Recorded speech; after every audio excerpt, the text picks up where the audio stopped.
Hello and welcome to Axiom Paranormal. My name's Jamie Williams and I'm a lot cooler this week after last week's red hot summer's day. And here's my co-host, James Anthony. Hello, Jamie, and it's lovely to be back again, and you're absolutely right. It's a lot cooler today. It's a bit stormy out, isn't it? It certainly is. Well, you know what? I'd rather have that than what I had last week.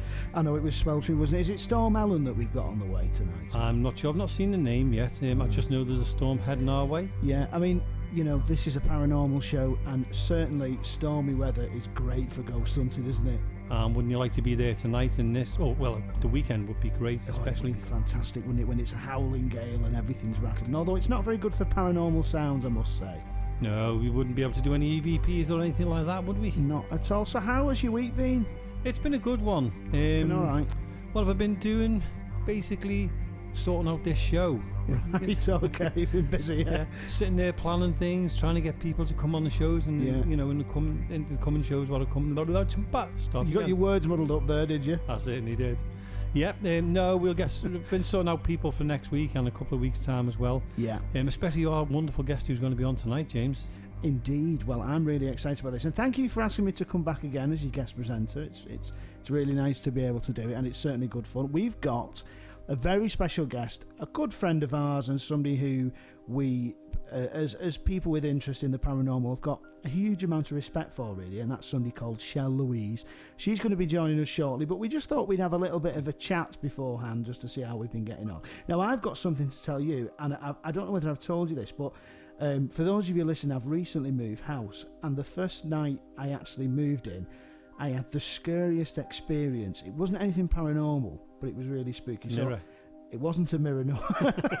It wasn't a mirror, no. But what happened was, I was in bed, and I just, it was the first night I'd stayed, and I thought, right, I'm just going to have a quick read of a book. So I'm just sat in bed.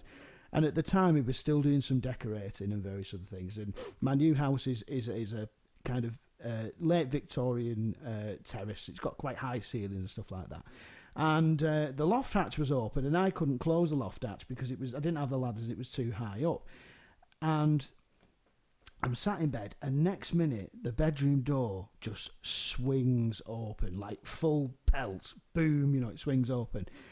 Well, I can't tell you the words that I used at the time, but suffice to say, I was absolutely terrified.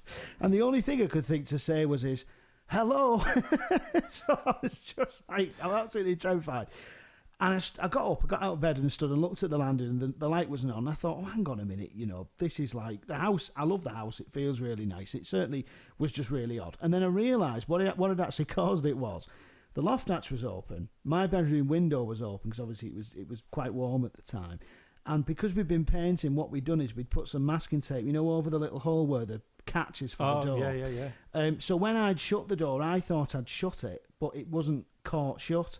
So obviously, as the wind's been blowing in the draft, it slowly opened it, and then it sprung open. But I just wish you could have seen my reaction at the time when it happened, because I was absolutely it wasn't anything ghostly at all, but it makes you kind of think, doesn't it, about these things that happen, and you're quite scared at the time, and then you realise there's absolutely nothing spooky about it. You're just being a bit silly. Well, you know what it's like anyway. We've had some funny moments on Paranormal Investigations like that. I remember sleeping in that location we always go to, at the barracks. Yeah. And I was up in the dormitory part, and the paranormal group had been in that night. So I thought, right, I'll sleep in the bunks. I was so tired, so I got into the bottom bunk because I thought, if I get in the top bunk and something happens, I can't get out of that quick, can I? I'm surprised you could get up onto the top bunk. I was on the bottom bunk. So anyway, slept, like a baby, fantastic. Yeah. Next morning, I just woke up, same as like you, but the door opened slowly. And I'm thinking, oh, no. I'm in a sleeping bag, zipped up to as high as I could. I was thinking, oh my God, this is not going to happen to me now, please, Anyway, I'll just watch this door slowly open. Next minute, somebody's head pops around the corner. Jamie, have you got your car keys? They're in the way of the doors. I've never felt so relieved in all my life. You know what? You know what? It's just reminded me of this. Do you remember when we went down to Northwich Plaza, which it's an old cinema in Northwich. It's an old I know cinema exactly what you're going to say. An old cinema in Northwich, isn't it? Yeah. And it's a really fascinating, it's a really great old building, and we're hoping that at some point when we can, we're going to be able to do an invest there and broadcast it. And there's certain members of our team who really like to scare me. wherever we go. They do it absolutely everywhere. And one of our team members, big shout out to Jonathan, decided it'd be a really good idea to hide.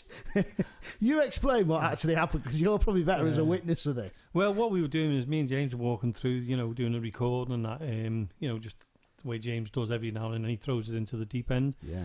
And as we were walking back, I actually saw Jonathan in the tickets office. Yeah. And I never said nothing because I knew what he was going to do. But can I just say, this ticket office is not just like... It's not like your average theatre ticket office. It's like at the back of the stage, and it's pitch black as well, isn't it? Yeah. Oh God, yeah. And anyway, we were walking around, and I seen Jonathan sitting there with a smirk on his face. Because as we opened the door, the light caught him. I thought, right, okay, then I know what he's up to. And we were walking down, and James was yapping away to me and all this lot. And go on, Jonathan.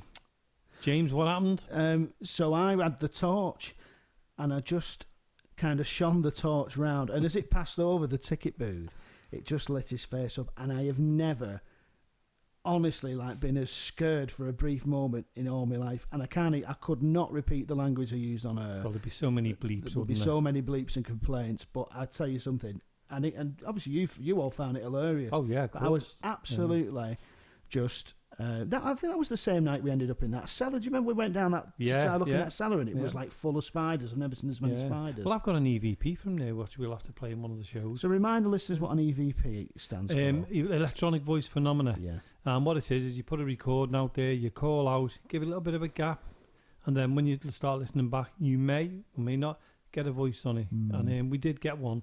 Yeah, I won't say what it said or anything like that, because when we do play these things, I want the listeners to come back and say what they are. Say what they are, yeah. I mean, it's interesting, EVP, isn't it? Because, I've heard some, and some of them I think you can, I think we discussed this a little bit last week, is that once you're kind of told what it says, it's really hard to not hear that.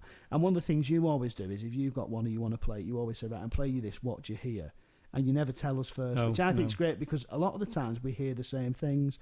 Just thinking of one that you played to me a couple of weeks ago, and you said, what does that say? And I said, I'm sure it says Jamie on it. And you said, well, that's what I've heard, and that's what I think a few other people I actually heard. Took that into work and played it to a few people in work, and I wouldn't tell them what it said, and they all said the same. Yeah. But strangely enough, talking about EVPs, I'm hoping... I'll get in touch with him, a good friend of mine, Don Phillips. Yeah. Now, whenever he does a paranormal investigation, he does EVP all the time, and he's got some, special stuff on there. Yeah. I definitely will get him on, on the show. He's over in America, and he does a lot in America and over here, so I'll get in touch with him and bring him on as well. So last week, the listeners heard our little investigation. Well, I say little, I mean, we edited it down quite a lot, didn't we, for the radio show? I think we had about 2 hours, didn't we? 2 or 3 hours it was, yeah. At Mill Street Barracks in St Helens, which is a fabulous old Victorian building, which we believe is certainly haunted. And there was one particular thing we wanted to discuss from that, and that was the shadow that we saw at Mill Street, which is something that we're kind of at a loss to explain, really, because it was very, very strange. And both Jamie and I are very objective about things, and this, I must say, is something that we felt was, well, I mean, describe for anybody who didn't hear the show last week, describe what happened with the shadow that we saw. Well, first of all, we hadn't been in the cellar, the main area of the cellar, for a long time. We always go in the side rooms or in what we call the shooting range. And we decided this night, should we try the main area? Yeah. Although they've got the exit lights on there, the green lights. It's still very dark, though, isn't it? Yeah, even with those, and that's kind of when you're in the cellar is like the main kind of corridor, really, that the other rooms lead off, isn't it? But what happened then was, it was Marie's idea, wasn't it? You face one way, I faced the other way, and Marie stood on one side, and looked both ways. And we were chatting away, and anybody who heard it would hear us chatting away and having a little bit of a talk and everything else. Yeah. And suddenly, this shadow appeared, and a few of the, I think it was Jimmy and Marie who saw it first, but then I didn't see it because I was too busy being nosy at things. But then what happened then is I turned the other way, and I was looking at this shadow and I was thinking, what's that then? I'm thinking, oh, it's the light. But then this shadow moved, and I actually seen it coming towards me, but it went onto the table, the corner of the table. And I'm sure, I can't remember the exact words, but I'm sure I said, what's that? Yeah, and I pointed to where it was. But after that, I seen it come past me. Yeah. But then I didn't see where it went because I was still looking the other way. Yeah. And that's where you've seen it from there. Well, didn't you? and Marie and I, we saw it, and it was like the best way to describe it is that it was almost kind of if you imagine it moving across the floor, like as though there was somebody walking and the light was casting a shadow, but there was obviously nobody there. We were all stood still, and then it ended up kind of going. It almost went up as like a shape. It's so difficult to describe, but it kind of went up, and then we saw what looked like a white shape, or a very faint white shape that went up into the roof. Now Marie and I both saw it at the same time. But I asked you separately, didn't I, what you saw? Yeah. And you both gave the same description of exactly what you've seen. It was really weird. I mean, and I was obviously quite animated at the time about it. I honestly don't know what it was. I mean, I kind of thought a lot. Well, was it? I mean, I think we said this on the investigation itself. Was it a spider going across the light? That because it's got a lens and it was magnified. Because obviously there are spiders down there that was magnified. Mm-hmm. But we checked the lights at the time and there was no spiders on them. There was no cobwebs on them. And the way it moved in a mass across the floor, which as a shadow would just go across one way or the other because the light was shining down the corridor from one end, and it was kind of as though it was as I say, it was like as though there was somebody walking with who's producing a shadow, but there was no person. It was like it had its own personality. Yeah. If you understand what I mean by that. But if you remember, one time we were in there and we'd done a ghost hunt, and I think it was John Daggett who was with us, and we were in there and we did see this like shadow what was wiggling on the floor, and we were all baffled by it. But then we went over to the green light. It was a spider, wasn't it? I remember that night, and there was no way this shadow that night we were there was nothing like that. No, it was nothing like that, because if you remember that one, it was when we looked at it from the other end, it was quite funny because it was like a massive spider shadow, wasn't it? Which was quite funny to see, like a huge spider was in. But it was very, very strange, and I think for us that's definitely one that we need to check out again. Well, you know yourself, I mean, I went down when it was on lockdown, because I'm part of the committee there. I went down and done a check around the building and everything else, and I went on my own. Yeah. And I decided to do a recording of, explaining where I was and everything else. Yeah. And I went into the cellar on my own, which I very rarely do. And anyway, I got to where we saw that other shadow against the back wall. You know the back wall where for the listeners, it's a long corridor, and at the very back, there's the room I don't like going in. So if you ever go there, I'll show you it. And then there's what we call the firing range, and the wall what's right opposite. I turned me back to there, and I was trying to explain where it was, and I could see my shadow on the floor. That was fine. But then all of a sudden, this shadow came right over mine. And I hesitated. When I was recording, I did hesitate. Yeah. And all of a sudden, that shadow went. And that was well before what we'd done a couple of weeks back. I mean, that's creepy in itself, because you was in on your own then as well. I mean, I've been in the building an awful lot of times, and I wouldn't like to go down into the cellar kind of on my own, really. Yeah. Do you understand what I mean? I think it's quite an eerie place, isn't it? But certainly I think next time we go, we definitely need to spend a bit more time in that area with, there's a bit of technology we can use as well, isn't there? Well, that time when we went, you and me saw the shadow. Yeah, it was an off-the-cuff investigation. We just went there to do a little bit of a talk about it, and then we said, let's do a little mini invest while we're here. Yeah, absolutely. So last week we did say to listeners, if you want to get in touch with us to tell us your ghost stories or to suggest places you think are haunted and that maybe we can investigate, that you can, and we have had a few people get in touch with us. The email address, for those of you who haven't heard it already, and just to remind those of you who have, is info.accessparanormal@gmail.com. And somebody got in touch, and it was quite interesting, wasn't it, what they told us? It was. I know it's a paranormal show, but we're also doing like mysteries and things like that as well. And we had a Bill contacted me via email. We had a Bill sent to us, didn't we? So we had somebody. We had Bill contact us, right? Okay. James, stop it. No, we had Bill contact us, and he was, he comes from St. Helens, and he said he was looking out of his window this night. Yeah. And he saw some kind of object in the air, in the sky, and he thinks it was some kind of a UFO. He said it wasn't the moon, it wasn't a plane. He said it looked like a dome, but made of chrome. It rhymes as well. You're getting good at this. Yeah, and I asked him to explain a little bit, and he said him and his wife were looking out the window and saw this. Yeah. He said he couldn't explain it, and he said he watched it for a little bit, and it just disappeared. And did he say what kind of like where it was moving or anything? Like, was it moving fast or slow? No, he didn't mention anything like that. He just said he could see it in the sky, and he said when he looked at it, it definitely wasn't anything he'd seen like an airplane, because as you know, a plane with flashes lights. Yeah, of course. He said this just like it did look chromish.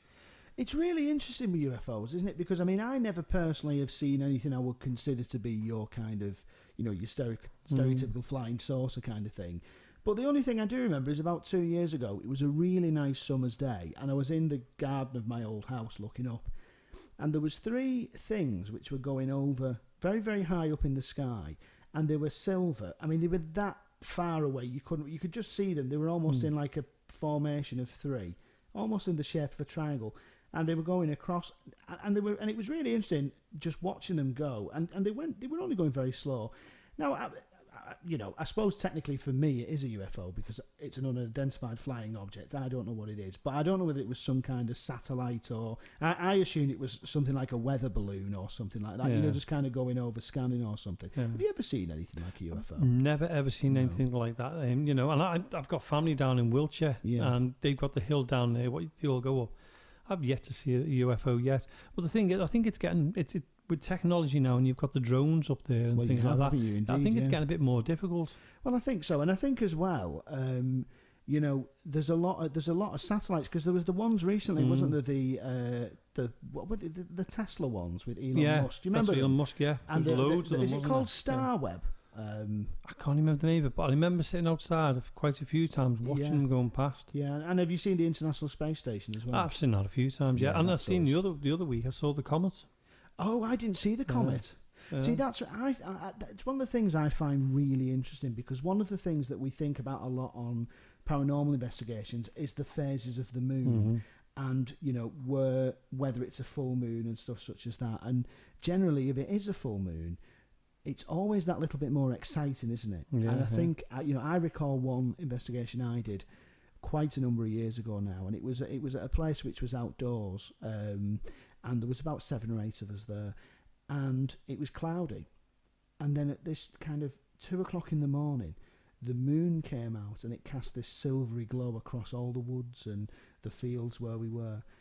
And it was just, it was so eerie, but it was beautiful as well. Yeah, and the entire energy of it changed, and it went from being quite scary to very kind of calm and peaceful. Now, the sceptical side of me would say, well, that's just because it's quite nice being out at night in the moonlight, But the other side of me, thinking about the moon and energy and the influence of the moon's energy on us, is it something to do with that, It's a hard subject to talk about, with all the energies around, and now we've got the electronical energies, and we've got, of course, there's a lot of mixture of it now. Yeah. But there's got to be something out there. I know. I mean, when people think of paranormal, they just think of ghosts, but it's a wide subject to talk about. Huge and we will not just be talking about the paranormal, we will be dipping in and out of different things. Yeah. But yeah, I mean, there's got to be UFOs out there. There can't just be us in this universe. There's got to be something else. Well, if you think about it, I was reading something online about the universe itself, and that it's almost impossible to comprehend the vastness of the universe. It's always fascinated me, but I do kind of think, if there's trillions of galaxies, and we're in one galaxy and there's trillions of them, and some people believe that it potentially is infinite, then surely there must be something else. Maybe it's not intelligent, maybe it's a completely different life form that we wouldn't recognize, but I certainly think there must be something, don't you? Yeah, definitely. I mean, just like I said before, it can't just be us. And I'm sure, I'm 99% certain that they have been in contact with us. But you've got Area 51. Yeah, you can't go anywhere near that. No, I'm not particularly well read up on that. No. And that's a good one for the show, actually. We should try and get somebody from America who knows about Area 51 on the show. Or if any of the listeners know about Area 51, or you're knowledgeable on that, do feel free to get in touch with us. What's the email address? Oh, James. info.accessparanormal@gmail.com. We're getting there in the end. He is so cruel. I know, I'm mean, aren't I? Right, okay, so we've got a very special guest now coming up, haven't we? Oh, yes. Can't wait for this, because Michelle, or Shell Louise, is absolutely fantastic. I love listening to her. Hi. And she's from Axiom Paranormal. Hello, Michelle. Hi, how are you guys doing? Very well, thank you. How are you? I'm wonderful, super. Good. Now listen, what have you been doing? I've not seen you since before the lockdown. What have you been up to in the lockdown? How have you found everything? Oh, well, Shell's got I've took my skills in the dark arts and took them to my garden. Oh right. What have you been doing in the garden? We've actually built our own quite large garden bar, and it's a demonic bar. Ooh. So from one spirit to another. Sorry, Shell, I had to get it in. I said it before, but I couldn't resist it. So describe the bar, Shell. What is it? What have you done with it? It's an 8-foot by 6-foot bar. Yeah. So it's quite a large bar. It's full of I've got skulls inside bell jars. Ooh. I've got my ram's head up, which I use during conjuring work. Yeah. My voodoo practices. I have a large jar which says poison in it, which is a cocktail. We have UV black light, so what isn't seen by the human eye, once we turn the UV black lights on, we're actually having demonic sigils on the walls. Oh, wow. So during the night time, it's going to glow up, it's going to give the fear factor. It's a very gothic-y type, it's very Shell. You know, if it was unicorns and pink fluffy bunnies, it would not be It definitely wouldn't be That's you. definitely not you. So, have you got a name for your bar, Shell? Yes. Well, I was toying with the idea of calling it Satan's Hollow, but I thought, there's a club in Manchester near me with that. So we have named the pub, the Demon Drink. Ooh. Just to ask, if you make mistakes, have you actually been in the bar tonight? Yes. I know. So for anybody out there who's listening, if Shell makes any mistakes, you know why. You know why she's been on the different kind of spirits. Well, funnily enough, while I was out today buying, the alcohol for the bar, I came across a drink called, I don't know if you guys or anybody listening has heard of it, called Dead Man's Finger. Oh, yes. I love it. Yeah. Absolutely. It's a rum, isn't it? I absolutely love Dead Man's Finger. So nice. It is so, and it's got skulls on the bottle, so it coincides with all my stuff I have in the bar. So when you guys have got YouTube, I've got a special invitation to come on the Demon Pub with me. No. Shell, do you have any non-alcohol? Because I don't drink. Oh. Yeah, actually, we have an under-counter fridge in there as well, which is full of Coke, lemonade, tonic waters and stuff. I'll come then. Yeah, we're definitely that invite. Yeah. You're on, Shell. So I've got to crack this one. We'll get into the spirit of it, eh? Listen, I've even gone as far as to have a Ouija board bar mat. Oh. I'm lost for words. Not like the Ouija board, though. Yes. No. Yes. Shell, tell us a little bit about your group, Axiom, and how you came about. How the group came about. Well, I set up Axiom just coming up to 2 years ago now. I was doing, as you know, I was doing a lot of work on my own, working individually as a lone investigator, working a lot along the dark side, and a lot of my friends were really, really into the paranormal, and they were fascinated by what I do, and their passion and drive shone for me. So I thought, you know what, why the hell not?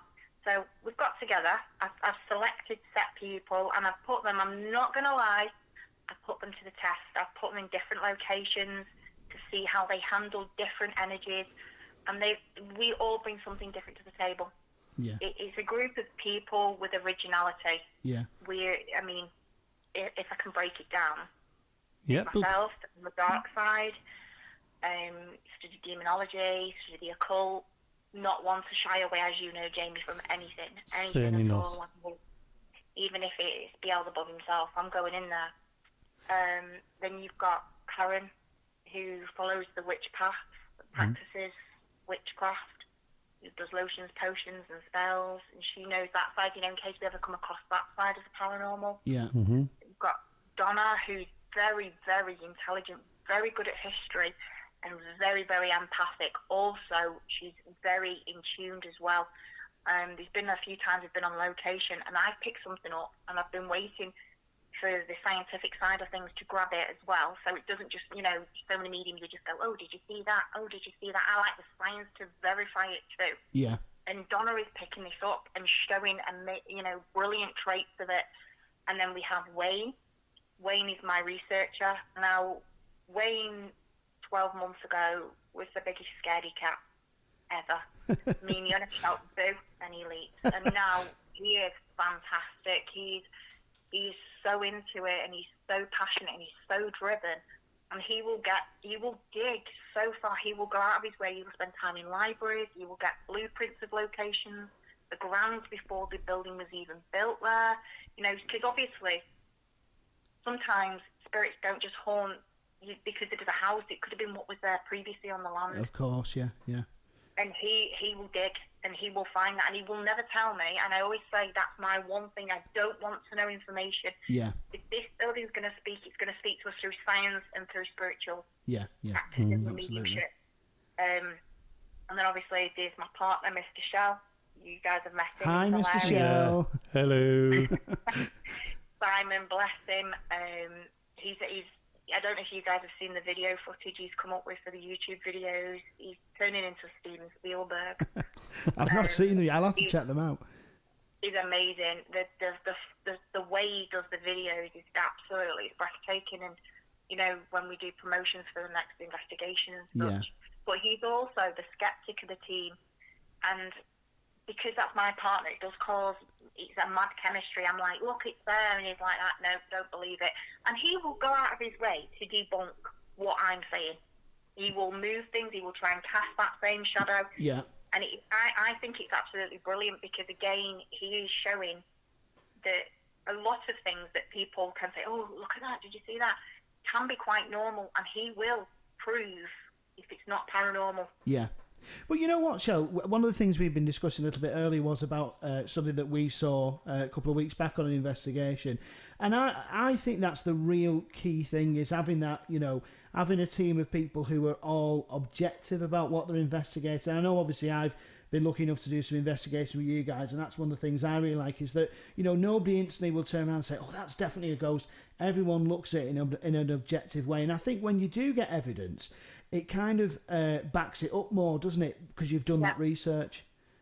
Yeah, we was on a chat, actually, myself and the team, going forward this year, I should say. We're doing what I call multiple step investigation. So, like when we do the visual side of things, we will make sure that we never have one camera running. There is 2 or 3, maybe 4. Yeah. All the time. So each time we can verify where every member of the team was.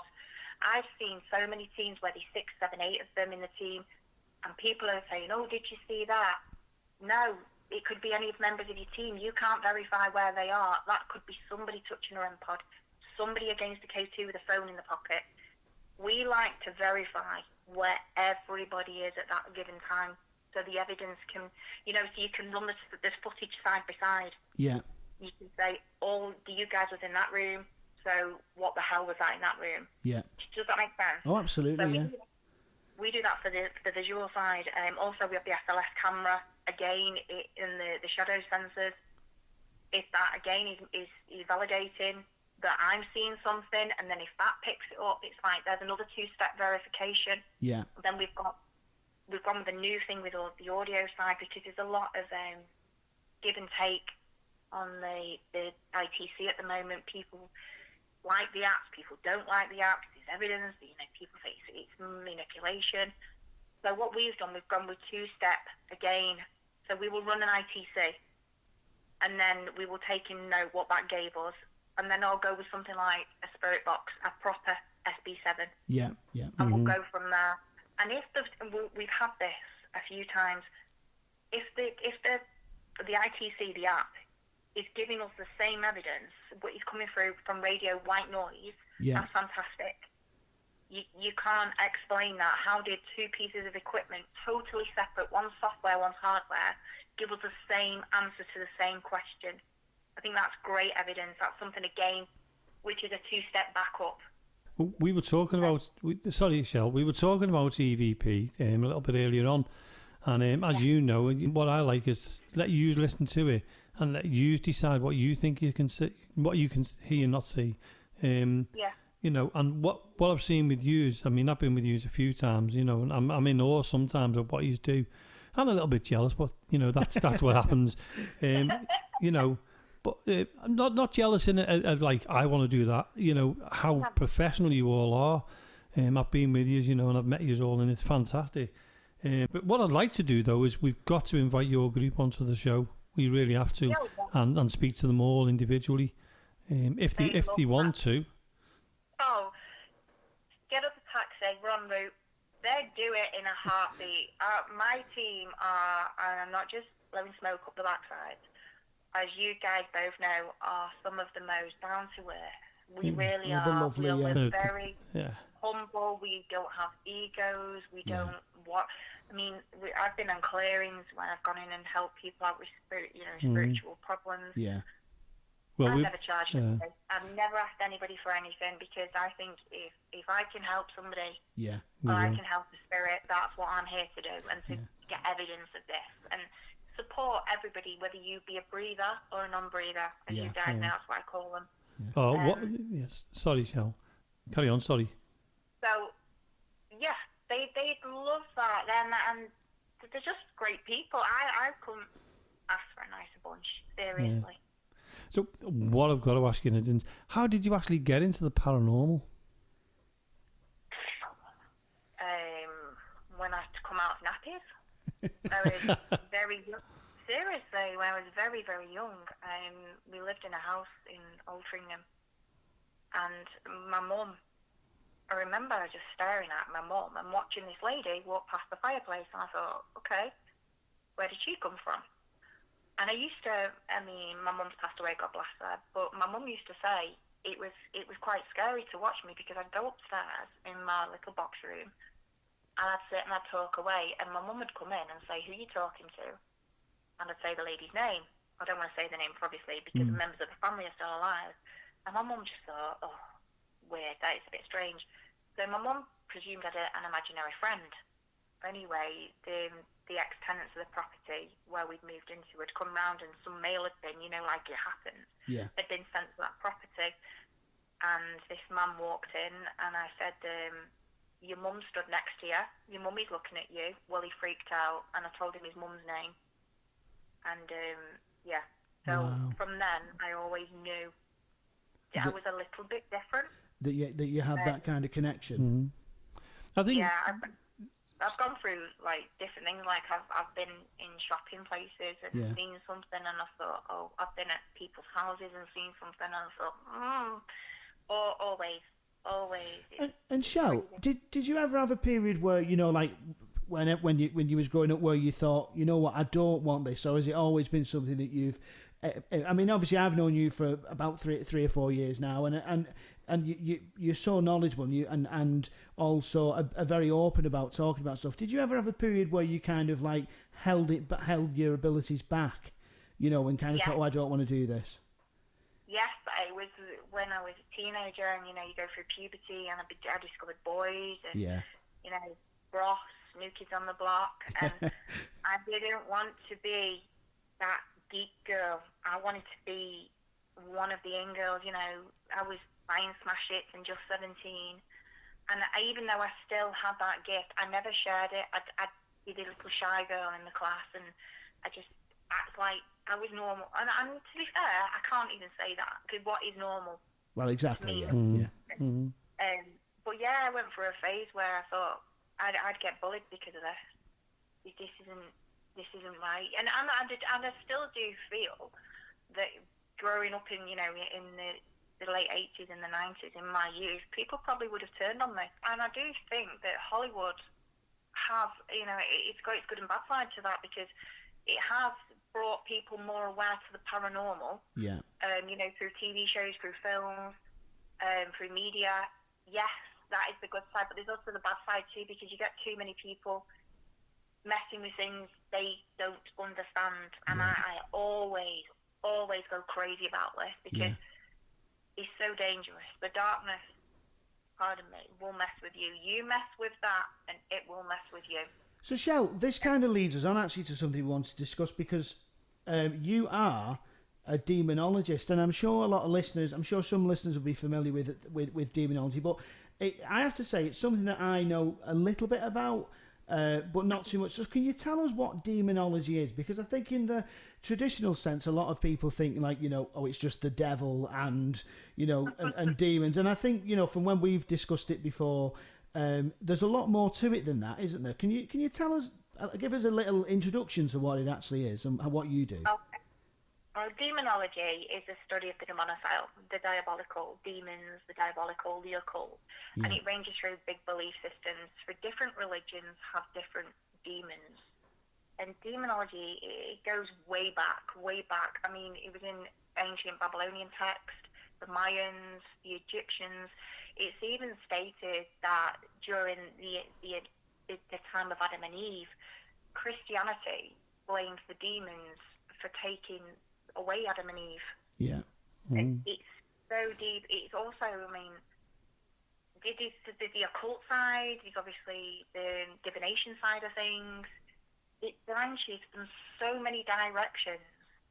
And it all depends which way you want to go. Like, obviously, I follow the hierarchy of demons, the classification of demons. I go down that way. And I'm very interested in different religious demons, because obviously different cultures, different religions, demonics control different areas. Yeah. They control everything. And it fascinates me. I find the dark more fascinating than the light. But you're very in control of what you're doing, and sadly there's a side where people are trying to summon up things that you don't understand, and it's very very dangerous. I mean, we've seen it, we've experienced it ourselves, and you've seen it with us. And seriously, people who are out there, be very careful what they're doing. You've got to be very careful. It's not a good place to mess in. I was fortunate enough to sit in on an exorcism. I was blessed to be allowed to sit in on an exorcism. The person in question ended up in an asylum. It is not a good place to be if you let these things into your life without control. They will take everything you love. They will take your life. And that's where you've got to, anybody who's listening to this, you've really, really got to, understand it and listen to what Shell's saying. You've got to be really, really, very, very careful. It's not a game. It's serious. Yeah, absolutely. It's really not. I mean, from what I know, I've been doing demonicide work now for over 20 years. I've been to locations where it's your average haunting, it's residual haunting, but I've also briefly touched on the demonicide, and it's something that you will never, ever let go of. It's evil. It's pure evil. And there's many people out there who say there's no such thing as demons. Well, I'm not, if I'm with... Sorry, Shell. When I'm with you, I feel safe and I feel secure. When you're summoning things, but as you know, I've got my own group, and I wouldn't dare do anything like that. I'm very respectful to the groups, but when I go with you, and I know that the experience you've got, that's the only time I'd ever dip into it when you're there, because I feel so safe. You're so brave, because Simon doesn't feel safe. It's so funny when I start calling out in Latin, I'll use the passage of exorcism as you've seen, and I'll start invoking. I'm like, okay, come from the shadows, come towards me. I am a leader. I am not a follower. Yeah. And I will call in ascended masters, and I will call darker lords forward. Simon nudges me, and he'll whisper in my ear, and he'll go, "Not again." And I'll go, "It's okay." And then if something moves, he'll go, "Hey, this is not safe." I'm like, yeah, we're fine. And then the team, I don't know if you've ever, you guys have witnessed it, the team look at me, and many a time, like when we was in Cannock Chase Woods last week, I started a little bit of invocation using Latin, and I would start to summon not demonic, but to bring forward what was around us, which was hiding in the shadows, by using a certain calling. And the team's words were, "Oh shit, here we go." And they all just huddled together. Like penguins, they just go in a group, and they were like, "Oh no, here we go." And the energy changes, as you've witnessed, Jamie. It changes. Oh, well, that night at the barracks when you done that, you know, I mean, the atmosphere. You could feel it change straight away. Unbelievably changed. And, you know, my partner Marie, she's very, very, as I've said before, she's very, very level-headed. Yeah. And she actually saw what we were seeing that night. And the nice part is you close down, you know, when we're finished, you actually close it down and make it safe. And that's what I really like.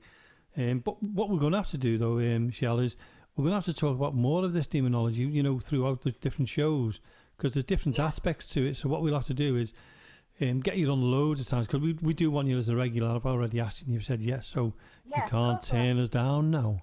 But, can I just make a point as well? Can I just say something while I've got this opportunity? Of course you can. Will people please stop getting Satan, Beelzebub and Lucifer wrong? They are not the same person. And it niggles me. Or they're not the same demonicyles. It niggles me. Everybody says, oh, we'll call the devil, let's call Satan. I'm just putting my head in hand like face palm. No. So, they are not the same. So what is the difference between them, Shell? Okay. Satan was the fallen angel that was cast out. Yeah. And he was also, in Christianity, he was seen as the serpent which tempted Eve. So that's why the Christianity in the Bible, the Old Testament, they believed that the demons were the fall of man because it was Satan who was the serpent who tempted Eve and caused the fall. But he is the ruler of demons, so that's Satan. Yeah. Beelzebub is totally different. He's one of the seven princes of hell. He's also the Lord of the Flies. Now, he led a big revolt against Satan. They had a little bit of a battle going on. But he is Lucifer. Now, I'll get to him in a minute. He is his chief lieutenant. Right. Okay, Lucifer is the devil. Right, okay. Lucifer means morning star in Hebrew, or the bringer of light. Now, he is the king of hell. He is Lord of air. He is the king. Does that make more sense now? Yeah, I understand. Clearer, yeah. And you know, this is where we want you to come on a regular basis, talking about these things, because I think people need to know this. You know, before they start delving into it, they definitely need to know it. And you know, I can't express it enough that don't mess with something you don't know about. Absolutely. I always, this is my big thing. It took me years and years. I mean, I'm gonna have a little tiny rant now. I've seen so many things on the internet recently. Oh, you can become a demonologist. Pay £30 a day and we'll send you a certificate. Are you kidding me? Really? Seriously, this is crazy. The world has gone crazy. So you've got people running around swinging across on a packet of sage incense sticks saying, back off Lucifer, back off Lucifer. Yeah. What the hell? Yeah. It's crazy. Or they sit down and they make sigils. And well, there's a lot on YouTube as well, and I mean, there's a reason why it's called entertainment, and that is just entertainment. And some of them are very inexperienced people, but there are very good people out there. I'm not going to say there isn't, but you've got a lot of inexperience, and it's pretty scary, really. It's dangerous. It's a dangerous path to walk if you don't know what you're doing. I mean, just briefly, the demonicyle, if they can't hurt you, they will hurt everything you love. The whole point of the demonicyle is to ruin humans. And it will affect, if it can't affect you physically, it will affect you mentally. It will take everything until you are nothing. Mm-hmm. Well, we'll get onto that subject on another show. Let's lighten it up a little bit now and ask you some other questions. Yeah. I'm sitting here, I've got the light on and everything now, Shell. Thanks for that. You know what, Shell? I wish you could see us. We're in my house and we're in the room we've made into a studio. And the wind is just, as you started talking about that, the wind is howling outside. And you're going to expect me to levitate outside your window like something out of Salem's Lot in a minute, aren't you? I wouldn't be surprised if you did. That wouldn't even shock me. So no, you've seen me. That's my party trick, isn't it? Levitation. That'd be next. Yeah, now you've got your boy, you'll be levitating a lot more. Going on a lighter note then, Shell, because we'll go back to demonology and other shows. We've got to ask you, what's your favourite location you've done? And I know you've done a lot, and I know it's a difficult question, but I'm putting you on the spot. Or favourite locations, have you got a few? Oh, how much time have I got? Mill Street has to go up there. Mill Street has to go up there. Every time I go to that building, it never fails. Yeah. Never, ever fails. It's so impressive, and the energies are so welcoming. It's amazing. It's got different levels, different characters. Love it. Love it. If I could live there, I'm sorry, Jamie, I'd move in. But yeah. Mill Street. The Bait Hall. And that was where I encountered something very dark and very nasty. Tell us about that, Shell. Oh, the Bait Hall goes back to the 13th century. They're very good friends of mine, the landlord and landlady. I'm not going to mention them. Very, very good friends of mine. I went in with a very famous TV medium. She was petrified. Things was happening there. We had crosses rotating back to front with us. We had beings with tentacles. I'm not going to say it's a demonophile. I'm not going to give his name. We'll put it this way. Part of the building it's so strange. It's like two frames. You walk through one area, you walk through the bar, it's normal because it's still an active pub.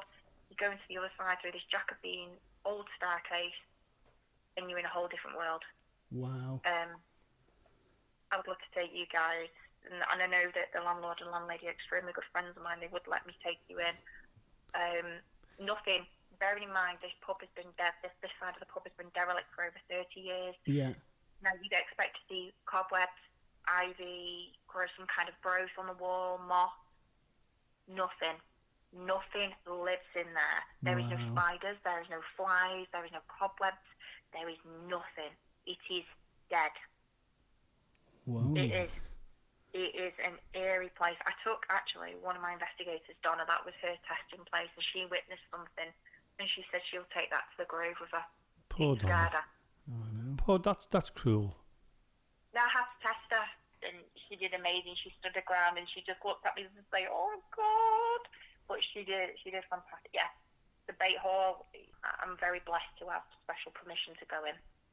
Absolutely. So of all the things that you've seen, what would you say were some of the scariest things that you've seen that have really, you're obviously very experienced and that's really kind of like freaked you out? Is there any particular things that stand out to you? Oh yes, we was in the Royal Bake-Up Theatre. Oh yes, we've been there as well, haven't we? Yeah. Yep. Oh well, I'd gone up to above the balcony, the projection room at the top. Yeah. Yep. I'd gone up there and I was walking around. I get to this corner, I turn on this corner, this periodic dressed man, full figure, goes in my face and goes, "Can you see me?" I absolutely pooped it. I never thought I'd hear that from you. No, I really did. When you caught off guard? Yeah, no, absolutely. I remember, and if it wasn't for Karen, I was going over the balcony. I was just running, when you get blind fear and you think, "Oh my God, what was that?" But it was right in my face. Am I right, Shell? Am I right in thinking there was a fire in that projection room at some point? No, have I got that muddled up with somewhere else?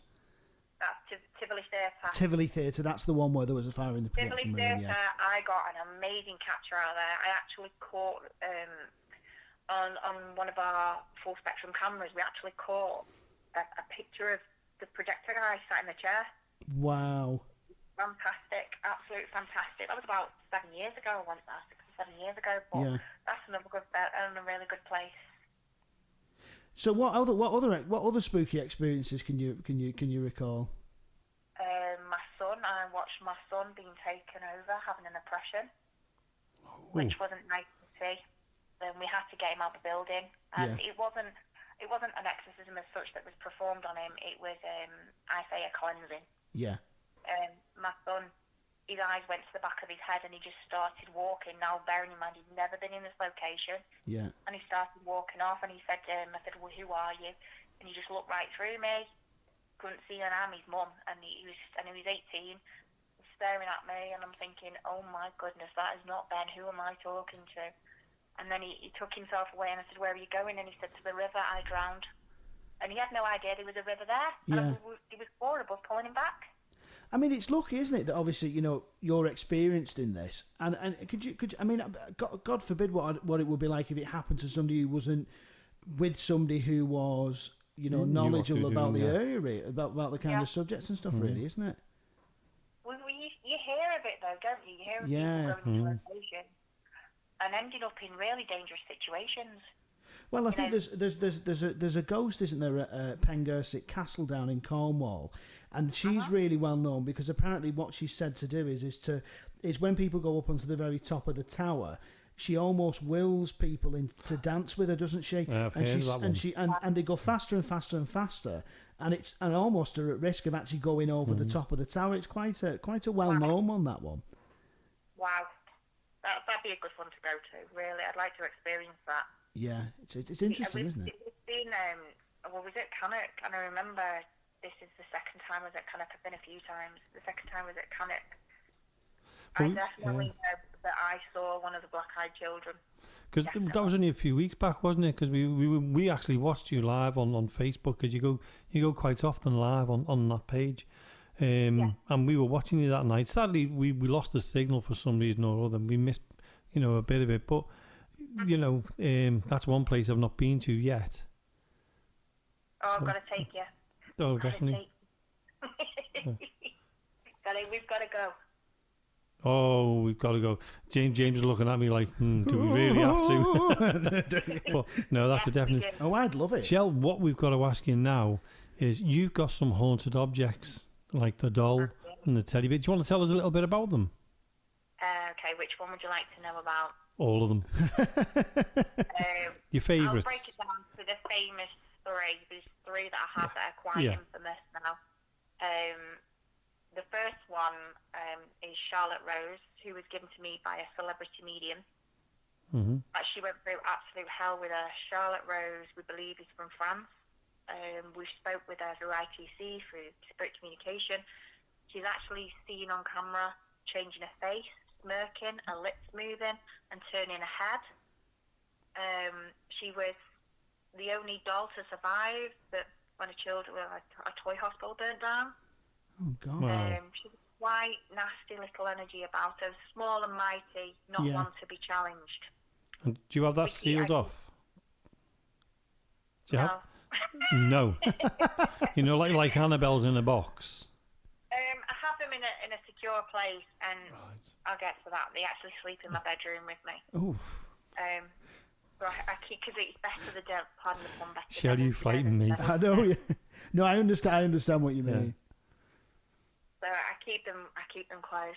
The other thing I actually have a cat that was close to Hitler. I actually have a Nazi cat. A real cat? No, a porcelain cat. Hitler, as many people know, was very superstitious, and he was very into cats.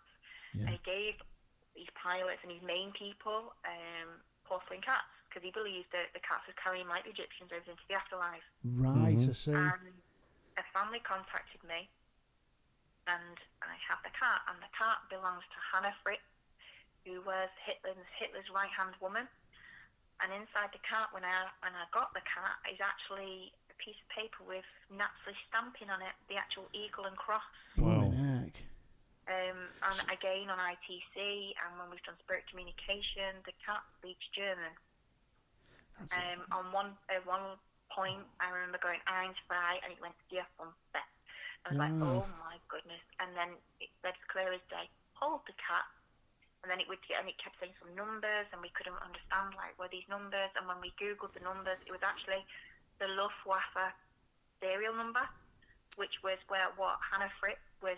She was one of the test pilots for the Luftwaffe aircraft. Wow. So what kind of say for example, if somebody else had that particular object, what kind of stuff could it do? What ways could it affect them and things? Well, when I was sent the cat, I was contacted by the family, somewhere in Germany, somewhere in the UK. Yeah. And he said that they used to keep the cat in a sealed cabinet because every time they got the cat out, they'd see shadow people, or plates would smash, would come off the side units and smash, electrical equipment would break. Yeah. So automatically I'm like, give me the cat. Give me the cat. So the cat came, it was posted over to me, and when we've had the cat out, people have felt violently sick. We've had a shadow figure move around my house while the cat's around. My dog, he's petrified of the cat. He Really? growls, hisses at it. Now, this is a porcelain cat. Yeah. Mm-hmm. It is a weird one, but yeah, the cat's one. And my infamous guy, who everybody knows, Mr. Ted. Right, I've met him. I own the UK's alleged most haunted teddy bear, as seen on the TV show. I've seen him on your Facebook as well many times. He is a character. Now, he really is. We know a lot about the background of this bear now. The bear we believe belonged to a serial killer. I was dubious about that. I'm not going to lie. I was very dubious about it. But then on ITC, and again with different spirit boxes, the bear actually started to say things that could not have been manipulated by human. It actually told me locations where some of the bodies of its less than the victims were found, the names of the victims. It was phenomenal. I have a very, very affinity bond with the bear. It's become you trust me, I trust you. Yeah. Mm-hmm.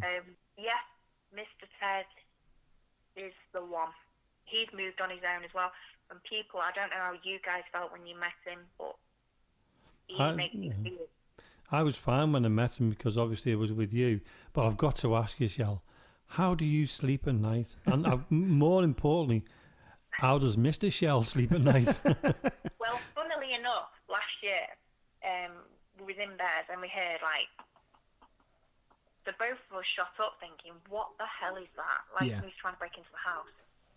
And it was coming from the wardrobe. The wardrobe doors were actually rattling.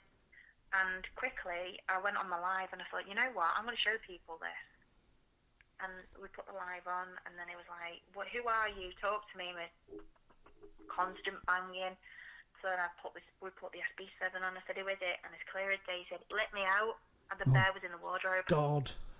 I'll tell you what, I wouldn't have let him out. I'd have been out. I think I'd have been the same. Simon stood up at the side of the bed, pardon me, saying, are you taking the beep? Yeah. Taking the beep. I was like, no, it's fine. I'm like, no, you're staying there. You're not allowed out. This is my home. You do as I say. But that was witnessed on the live as well by a few people. You can actually see the wardrobe door bouncing, and they heard him speak to me as well. But I do sleep well. I mean, I do feel that he's quite protective over me. What I've got to ask Shell is... Sorry. Yeah, what I've got to ask Shell is, I've got a couple of items in mind.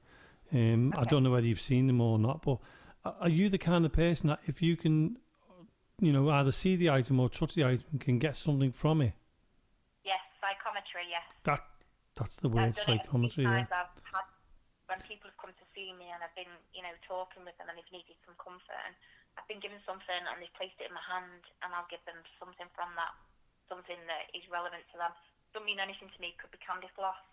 To me, it means nothing. But to them, that means something. That's something special. Oh, I'm definitely going to have to get you to have a look at these. I mean, one of them's over 100 years old, so it'd be interesting what you get from that.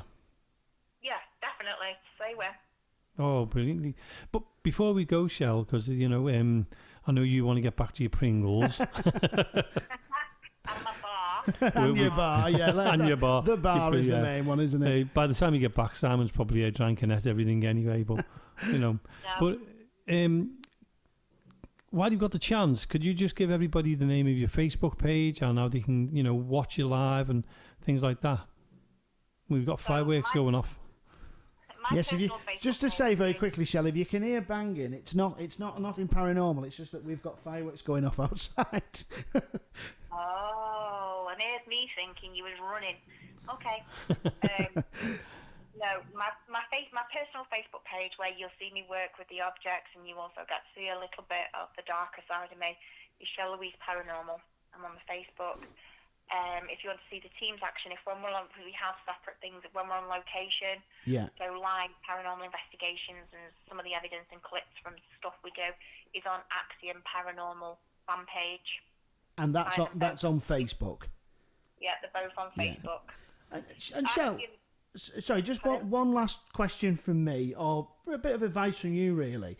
For anybody listening who's, they think, I'm really interested in the paranormal, it's something I'd love to learn more about or get involved with, what would your advice be to people who to kind of build up that interest? My advice would be, first of all, never go alone. Yeah. Never go alone. That's rule 101. Firstly, it's dangerous. Secondly, how can you validate anything? Yeah. Thirdly, go to somebody that you know is reputable.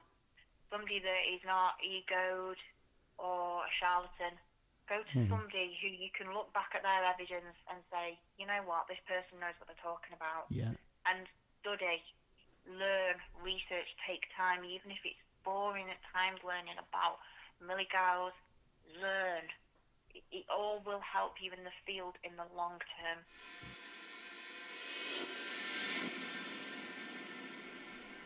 So that was Shell. That was fascinating, wasn't it? Yeah, she's a mind of information, isn't she? She's incredible. Oh, she absolutely is. Yeah. And you know what? I mean, I know we've said before, I think we've been really lucky because we've been on quite a few investigations with Shell and the team. And they're a really great bunch. And one of the things I love about Shell and the guys is that they're just so passionate about what they do, aren't they? They are, yeah. And they're very, very calm as well. Yeah. They don't go over the top. They don't, what was that? Who done that movement? Yeah. Let's have a look at it. And they think logically. Yeah. And as she was saying in the conversation there, Wayne goes back and he studies everything and Yeah. he doesn't tell her nothing as well. Yeah. And that's really, really good. It's a real key thing, isn't it? Because I think, one of the things that any of us who are doing this are looking for is we're almost kind of looking for proof and evidence that we can say we can't explain that. And I almost think that you're never going to be able to explain it really in a lot of cases. But that for me is where the interest comes from, because if you can't explain it, then it is by definition paranormal, isn't it? It's never ending. Yeah. And if we, when we do see an apparition in that, we want more. Of course. And the more we see, the more we want. The more you want and stuff. And that's the way it is in the paranormal world. But it's very, very interesting because obviously Shell has, really studied into, demonology and a lot of the kind of darker side of the paranormal. And I have to say, it's something I kind of steer away from myself. Yeah. But that's only because I don't fully understand it. But I enjoy doing it with Shell because I know that she's, it's something that she's really passionate about, she's knowledgeable about. So like you said, you feel safe, don't you, in that environment? Definitely. With Shell, you'd always feel so safe, I know that I've known her quite a long time now and I've been on quite a number of investigations with her. Yeah. And she's down to earth. She's very, very serious, and as you said before, she's very passionate about what she does. Yeah. And she doesn't like any nonsense. No, not at all. No, no. And she was very tame with the language tonight as well. I thought as well. I thought we was going to have to put bleep a few expletives out there. Well, everyone, we've got something a little bit special. So while we was in the studio yesterday and the wind was blowing outside, we thought to ourselves, why not come out and do a little investigation? And we're going to go to a secret location, which is where we are at the moment. We can't say, the owners have requested us not to say where it is, so we hope you can understand that. But there's myself here, there's Jamie here, and we've been joined by two members of our paranormal group Ghost Quest, which is Jonathan and Debbie. Hello, folks. Hi. Hi. So how are you, folks? Well? Yeah, fine, thank you. Good. I'm good, thank you. How have you been surviving the lockdown? Because we've not seen each other for a while, so how's things? It's okay. Yeah. It's okay. Have you been doing any paranormal investigations or anything? No, nothing. No. Oh, right. It's Okay. all Fair really. enough. Well, I guess you've been watching a lot on the TV then. I've been watching a lot of YouTube and Yeah. paranormal And programs. getting withdrawals. Withdrawal symptoms. And what about you, Debbie? Yeah, pretty much the same, watching the paranormal programmes. Can't wait to get back to it. Yeah. Just... So what would you say, you guys have obviously been in Ghost Quest for a number of years, both of you no doubt have had experiences before. What's your opinion on things you've experienced? What would you say like your thoughts are on the paranormal? What do you like about it? The paranormal, it's a vast experience. Yeah. You get many experiences of shadows, of being touched, of hearing things. I've been touched on many occasions. Yeah. In the Ding past. dong. In a nice way. In a nice way, yeah. Ding dong again. That can't be explained Yeah. at all. And there's like nobody around you. Yeah. You could be sitting there or standing there, and suddenly you'll feel you're being touched on the back, or the shoulder, or the leg, and you're looking around, and there's no one within reach of you, and you just can't explain it at all. And I know that you once had an experience, if I'm right, Jamie, I wasn't there at the time, where you was in contact with somebody and got a name, and then through research found out that that particular person, you got the information about the person. Do you want to tell the listeners about it? Yeah. We used to get a lot of activity in the room in Mill Street Barracks. Yeah. It was in the boiler room. We did actually get a name. Yeah. And the first name came from one person, right, and the second name came from a different person in the room. And it seemed to make a connection with myself. Yeah. So we researched the name, Googled the name, St Helens, the Mill Street Barracks. Yeah. And it actually came up with a soldier from World War One, who actually lived in St Helens and was based with the battalion. All the details, he's actually on a memorial in Pilkington's. Right. And did he work at Pilkington's? He never worked at Pilkington's. Right. There must be a memorial set up in there.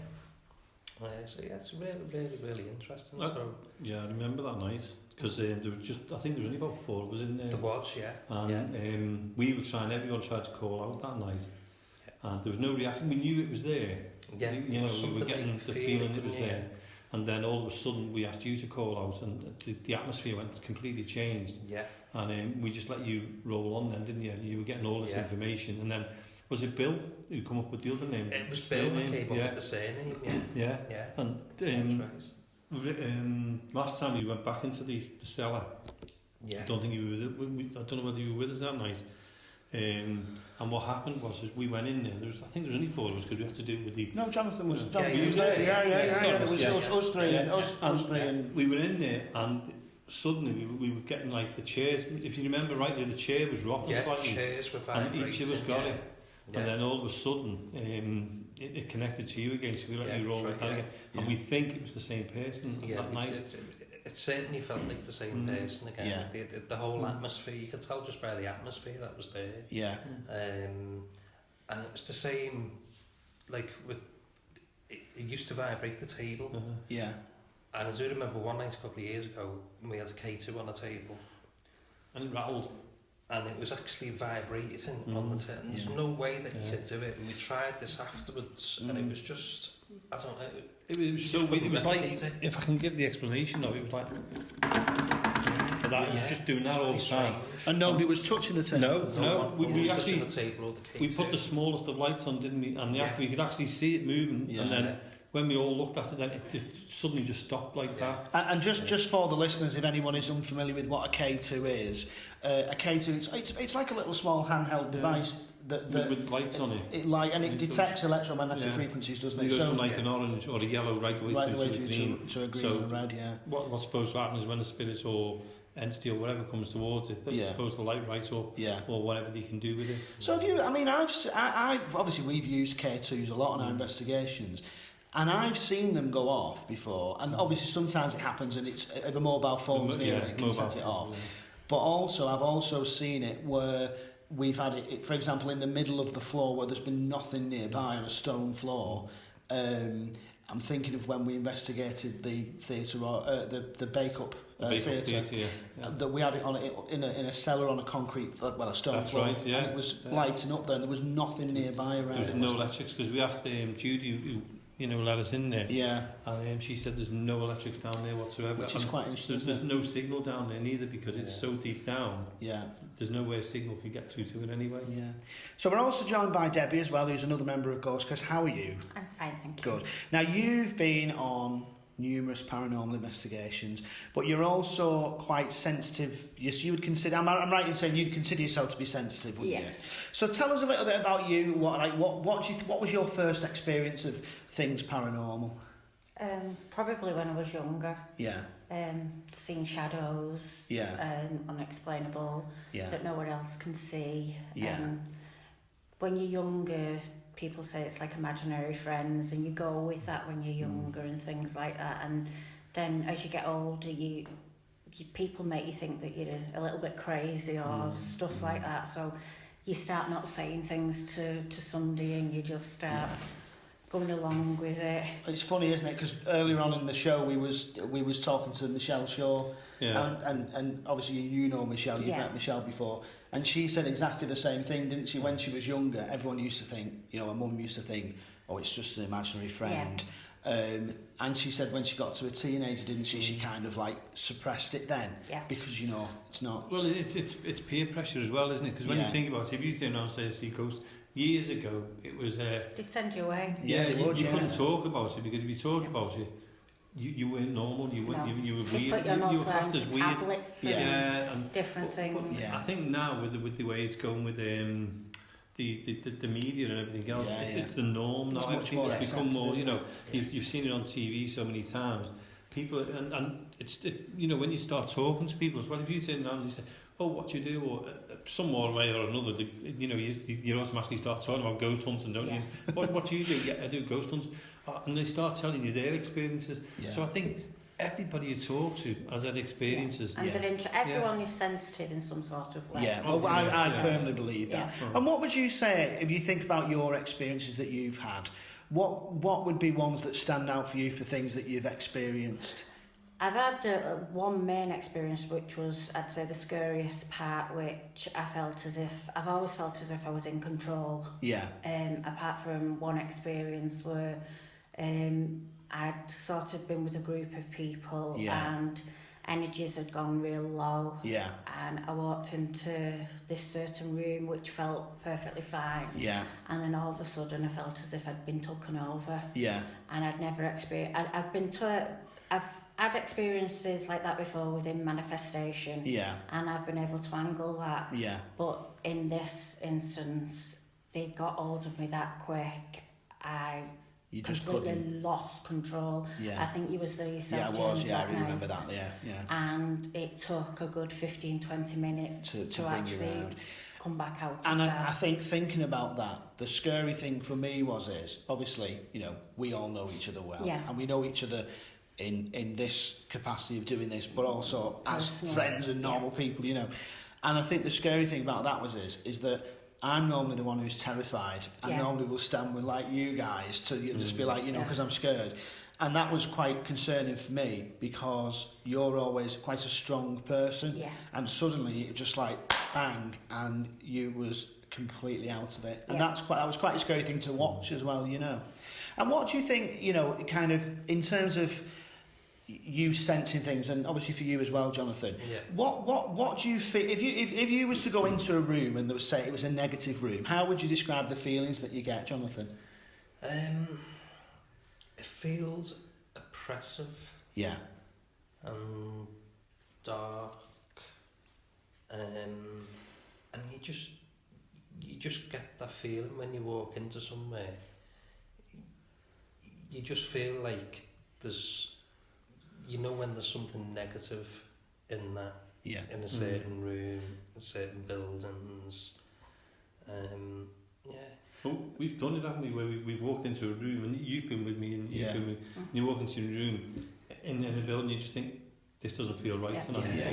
You get the smell, you get a taste, you just get that. It just doesn't feel feeling good. In the pit of your stomach, as if and you become on your guard. You become guarded, you know. They let you know that you're not welcome in that room. Yeah, definitely. And I think it's quite an unnerving experience. I know where we are tonight, and we're going to do an investigation any minute now. Where we are tonight, we've got it's an old building. It's quite it's a creepy room. It's got a high ceiling. It's quite windy out, so we'll have to take that into account in terms of noise and stuff such as that. But I know from doing previous investigations, and we've all been here before, that this particular room can be very creepy. And many things have been seen here over the years, particularly a big tall figure has been seen in the room. There's been taps, there's been noises, there's been objects thrown. I've never personally experienced objects being thrown myself, but certainly we know that other people who have been to this location have said that that's what's happened, haven't they? We've been going 10 years now, as you know, because you're in the group anyway. And over them 10 years, we've gained so much more experiences. When we first started, it was just like, let's do it. We're going in at the deep end. Yeah. But as we've got more experience, we now know. We know when there's something there, and we know when there's nothing there. We've all learned to trust each other as well. Exactly. Yeah. I think that's what it's all about when you're doing something like this. Yeah. And same, Debbie, and Jonathan knows as well, is when you come with us, we're quite relaxed and we're quite, we have a laugh and a joke, even when there's nothing happening down in the. In the rooms we go into, we can sit there and then we start having a conversation. Even when we bring the public on charity events, and things like absolutely. That, we'll have a bit of a laugh with them. We'll ask them to want to ask some questions, and then suddenly, from nowhere, the atmosphere can completely change. Just goes, what though? The funny thing is, if you think about a lot, and I always think this, if you think about most ghost sightings, they generally don't happen when people are in a dark room looking for them. Or when you've got cameras on. Exactly. It's normally like when somebody's walking around and just doing the normal thing, and they'll look and they'll see a figure or witness something then when they're not expecting it. And I think that when we're having a laugh and we're just talking, it's almost like that's when something happens, and we're all just suddenly just go, what was that? Because the atmosphere's gone right up. Do you ever remember the time we were in the barracks, and we were actually on one of the tables there, and we were doing table tipping. We'd never really done table tipping before, but we thought we'd have a little go at it. And the table tipped up, but the glass, what was on the table, I think it went onto like a 70-degree angle, didn't it? And the glass did not move. It was still on the table. We took our hands off the table. The table stayed where it was. I mean, don't ask me how I kept calm. Sceptical. I'm sceptical. And when I asked her to put the table down, it didn't go bang. It went down calmly as if it was. Yeah. And the worst thing was Bill had his cameras that night, didn't he? And I said to him, Bill, do me a favour, just turn the cameras off because the light's a bit, distracting. And as soon as he turned the lights off, we had one of the best. I suppose it's like anything, and I've always said it because with it growing with me along, like with the age and that lot, it's like if someone came to you in your house and said, perform. You can't. Would you? You turn around and say, "I dare you do that?" Yeah, absolutely. You just wouldn't do it. I say that to Debbie and Jonathan. Do you think it's the way we respect them, the way we speak to them? Because if I was abrupt with you or with you, you'd become abrupt back, wouldn't you? Or you wouldn't even want to speak to us. Whereas if you speak to them with respect, then you think, these people are friendly. Yeah. Do you think that gets more of a reaction when you calm and you relax them? It does, yeah. Yeah, I think it does, yeah. If you treat them in the right manner, they'll treat it back. Yeah. Especially the friend, like obviously a negative is always negative. Yeah. But if you get the residual energies that's always here, they'll treat you with that respect that's always here. Yeah. So you treat them and they'll come and they'll not be like a joker and say like, all right, I'm going to do this, that and the other. Yeah. On demand. They can only do so much with so much energy. Yeah. But they'll do the best that they can if you respect them. Yeah. And I think, and it's a discussion we've had many times, is that when, I think about it in myself, and if I had somebody coming in who was shouting at me saying, do this, I'd just be like, you know what? No, I'm not. If you're going to speak to me like that. And I think respect is a key thing. Yeah. And that's the one thing with our group. I haven't even mentioned our group's name, have I? What is it, Debbie? God's Quest. Yeah. And, we've always been respectful. No matter what building we go in, we always say, let's do it with respect. We don't wind them up. We don't try and antagonise them. Yeah. I think when we first started, you weren't with us then, Debbie. You were probably chasing men somewhere. As I'm to you with 3 men. Yeah. But no, when you think about it, so when we first started, we were inexperienced. We used to antagonise them and we weren't getting anywhere. We were just thinking, well, nothing's happening. So we changed the format of it, didn't we? We decided to turn into like a more relaxed group, and since then we've had so many things happen. We've had nights where we've forgotten nothing at all. I think when you go into, especially if you go into big buildings, big places, and they have paranormal groups going in of a Friday and of a Saturday, week in, week out, I'm sure if it was someone going to you and asking you to do stuff every single weekend, then I'm sure you'd get fed up as well. Yeah, absolutely. It's repetitive. And it does beg the question, doesn't it, of whether there can be locations where there's too much going on, so you're not actually going to get the get the results that we want, really. I mean, I've been to big places that are supposed to be really haunted and lots of activity and really excited, and you go and you get nothing. And you think the smallest place it's supposed to be really good, and then you go to somewhere that's unknown, whatever. It's just like, loads. Do you want to come here? And you get loads of stuff. So we're going to begin our investigation now. Now, as we've, what we always do is, just for the listeners to know, before we start the investigation, we always do what we call a spiritual protection. We won't broadcast that on or as opening up, but what you will hear now is some excerpts from the investigation this evening, and we hope you enjoy it. Right, we've just started in the first room now, and we've been joined by Darren and Chris. So the 6 of us in the room, and we are keeping the social distancing. Yeah. And what we're going to do now is we're doing a little bit of a call out. So if anybody feels anything, or gets a name or anything like that, just say it as it is. So what I'll do is, do you want me to call out first? We can do. Just before we start, we've obviously just opened up. We've done our open up on what we call our protection, and obviously we can't say too much about this location because we have been asked to keep it to keep the location quiet where it is. That's because the owners don't really want it to be known for paranormal activity, which obviously we respect.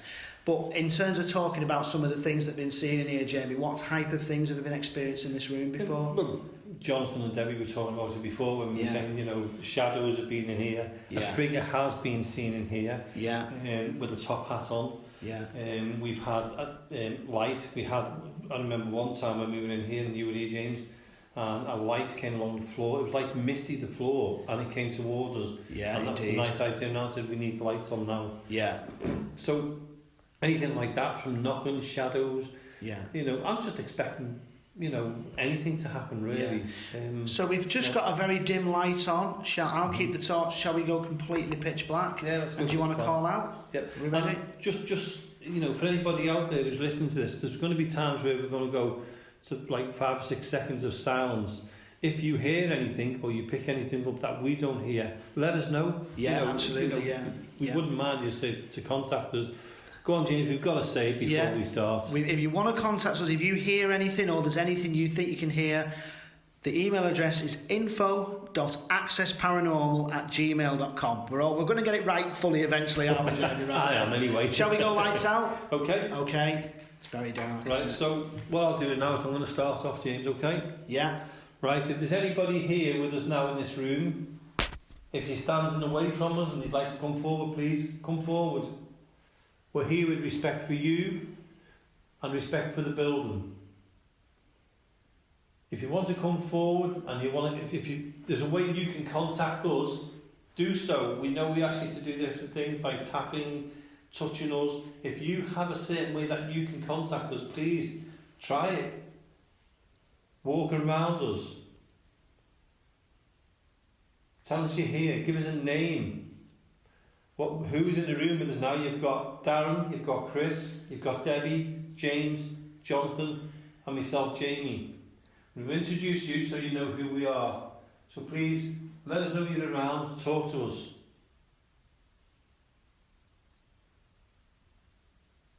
It's very quiet, isn't it? Very calm. You know what? I'm just looking where I'm sat. I can see the doorway out of the room over there. And I can just see what almost look like a little flashing faint light over there. Can anyone else see that? See where there's a little bit of light coming above the door? Just below it. I can just see some movement there. It's just my eyes adjusting. I can see, like when you get the electric streams in your eyes. Yeah. I can see that at the minute. As in like the mist. Can I just say though, for those listening, that this room is quite a small room actually. Yeah. We have got the distancing, but it's a smallish room, and you feel as if you're closed in. And when things happen, it's going to feel a lot closer. We're going to know when something's in the room. There is a little bit of light coming through from outside, but that doesn't matter. Jonathan, just move your head a minute. Did you see that? It was you. Sorry, it was Jonathan. I was looking to my left towards the door, and I think Jonathan moved and his head went over like a little light would sneaking through the door. There's something behind me now. where you are, I mean, it sounds a bit silly when we're in a dark room. I cannot see you at all. You alright? Yeah. Okay. It's absolutely pitch black. It's isn't it, pitch. to be honest with you. There's something behind me now because I can feel it really cold. What can you feel? It's gone really cold on my left-hand side. Yeah. And it's just... I feel like somebody's just moved behind me now as well. I've just seen a shadow go past the door. Have you? Oh my God, I've got tingles all against me here. Yeah, well that's... Can you feel it? I'm feeling pretty calm at the moment. Right, let me try, Jamie, let me try something. Whoever's here with me now, if there's somebody who's here with me and you're right near to me and Debbie, can you walk over to Jamie for me, please, and go right over to him? Oh, I've got goosebumps. Whoever's near you now is about 6 foot. Right. Can you, I'm asking you politely, can you go to Jamie? Jamie is here. Can you go over to him and make him feel, and Jonathan, because they're sat near to each other, can you make them feel what I'm feeling now?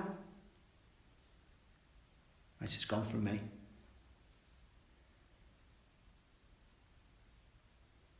No, it's... Can you not feel anything? What about you, I Jonathan? can't feel nothing. I feel like there's something behind you and towards the corner. See, That's where I seen the shadow go from like the door towards the corner. Towards what the I felt is almost as though something was, where Debbie is now, something had come right, almost close to me.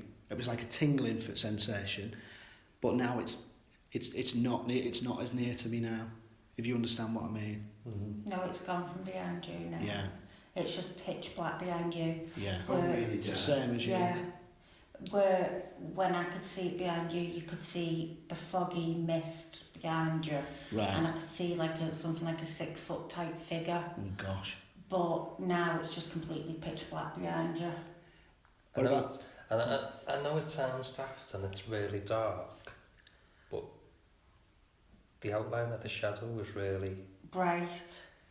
Against the dark. Against the dark, it was really dark, and you could see it. I've got tingles all down my back. Jamie, do you want to ask if somebody can make a sound who's here? Mm-hmm.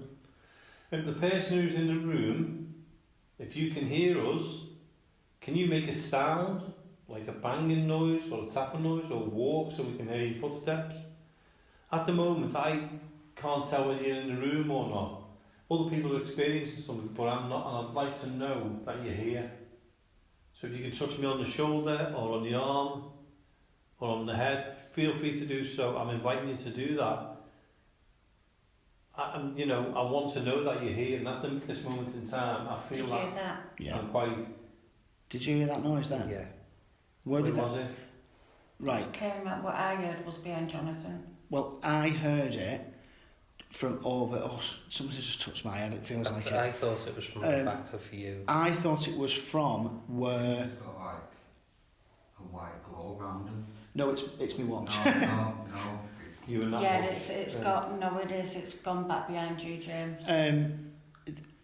I've just... You know what? I've just seen a flash of light over there then. No word of a lie. Low down by that, where that door is, I've just seen... Now, the only thing I'm thinking is I can see them flickering over, like flicking lights. Please look in that direction over there by that door. They're everywhere. Yeah, they're going... Can you see them, Jamie? No, I'm I just just sitting saw here. it just flying in between us. I know you're experiencing things, but I'm not experiencing anything at all. Yeah, I just feel quite relaxed in this room. Not that I want to be in here on my own, I feel relaxed. Yeah. I don't know if it's me, but I feel as if it's foggy. Yeah, my eyes have gone really foggy again. See, the sceptical side of me... Oh, something has just touched my arm. I swear to God. Oh, this is creeping me out now. Right, what was I saying? The sceptical side of me says that door there has got a window onto a street outside. Now, I saw a light underneath it, but even though it's dark in here, it's not to say that a car's gone past with the headlights on. It's shone on it, because obviously there's a road, and it's just... Do you understand? Because it's so dark, you would see it in that kind of respect. Let me try again, because you're all experiencing things. Can you feel anything behind you, Jonathan? I don't feel anything behind me, but I think there is something behind James towards that corner. Okay. It's weird because you're all feeling it and I'm not. And I don't know whether it's because I'm trying to think logically as well. I don't know. Yeah. But, you know, it feels calm. Yeah. I feel really calm and relaxed. I do feel calm, but if there is someone here, sorry, Jonathan, if there is someone here, and you can use our energies to let us know you're here. I know that other people are experiencing things.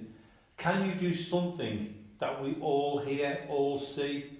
Because at this moment in time, I can't feel anything and I can't see anything of you. So if you can make a loud bang, or, you know, I'm just asking you, if you can't do it, that's fine, we understand that. But if you can do something, we really appreciate it. So try something for us, please. Even if you can tell us your name.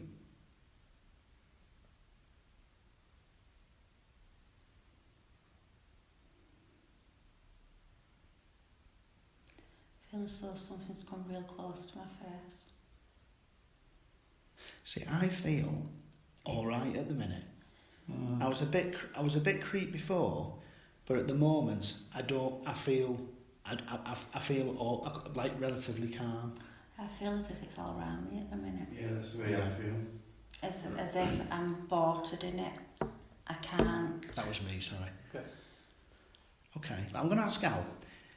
Whoever's here with us now, some members of the team are certainly feeling things. They're feeling as though somebody here is affecting them, either by touch or by the feelings, the emotions that they're feeling. What we need is to prove to everyone that you're here.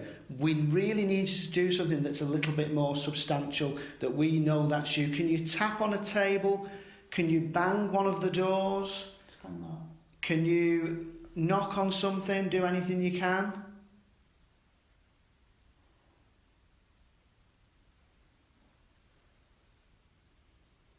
Darren, are you okay? Yeah. Yes. What we Sorry. I think it's the dust. What we need is something that we can all see. Yeah. Because at the moment you're all gaining your own experiences. And we need a something significant. You know, if they are listening to us or they're stepping back, as you know, obviously nobody's been in here for a long time. Don't be afraid to come forward, please. You know, we don't want to do you any harm in any way. We really just need to make contact with you. Nobody's been here for a long time. We've had some strange things happen in the world at the moment, and you know, we've not been able to come in and make contact. We've not been able to do what we've been trying to do, is make, you know, to show people that you're still here. And if you can do that now, we've got this opportunity. Would you be able to do it for us? Would you be able to come forward? If there's somebody in the room that you want to contact, go to that person, tell them you're here. Mm-hmm. They're all around me, Jamie. See, all I can see is just total darkness apart from I'm looking at you now, and it is literally, there's a tiny bit of light through that window, but it is like pitch black. And I mean, I can't even see your face. I can't see anything. I'm completely covered. What about you, Jonathan? Are you? I can't see anything. It's just, I don't know. And very, then very all I can see is shadows about me. They're everywhere. I've just saw a red light going past me. Is it worth us having a quick minute just to break off for a minute? Yeah, because I just think it's very, very calm in here. It's funny because I think what we might be worth doing is, obviously, you guys aren't sat particularly near each other. Debbie's is experiencing a lot of stuff. Jamie isn't. Me and Jonathan are experiencing some things. The other guys, Chris isn't experiencing anything. Dan's experiencing a bit. Maybe what it's worth us doing is if we all swap seats and then see if we could get stuff in different areas. Okay. We've just had a little bit of a break, and we've had a little bit of a talk as well. And there was one thing what we didn't notice was when we were talking was there was a light coming through the door, and I think I mentioned that a little bit further on when we were doing the investigation earlier on. And when we looked, there's no light out there; it's pitch black. So I can't explain that one. Did you see the light coming outside the door? Yeah, because when we were calling out and everything, as I was saying, I didn't see anything. All I can see is a light coming through there, and both me and Chris had a look, and it's completely dark out there. Yeah, that's so really I interesting. don't get that because I actually thought the light was on. So we've moved around positions, and you've moved to the position where Debbie was now, because Debbie, obviously, you was experiencing some things before. I could experience what I thought was somebody touching me, and a very strange kind of feeling of like an energy kind of around. Jonathan, you was as well. Yeah. So we're in the same room. We're going to restart again, and hopefully we'll see if we can get any other things happening. Do you want to call out? Okay, if there's anybody here with us now, and I'm sure there is, and you can hear me, please come forward. Don't be afraid of us. Come and talk to us. Let us know you're around. If you want to, you can tell somebody your name. You can touch one of us. Show us you're here. We don't mean you any harm at all. We just want to get to know you. We just want to, if we can, see you, get you to, interact with us. If that was you on Chris, and you'd like to come forward, please come forward. Come and talk to us. We've been in here for a little bit now, and you can see we're just relaxed. We've had a little bit of banter. So use our energies. Just do what you can to tell us you're here, if you can do that. Is that you, Chris, moving? Yeah, that's... Yeah, okay. Can you tap on something? Can you make a sound? Can you copy this?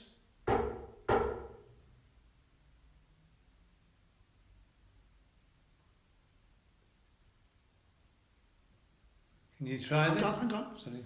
Did you hear the growl? I heard a noise just before you said that. Yeah. I heard a boom, boom. Or like a noise. It sounded like a rumble. Do you want to keep asking out?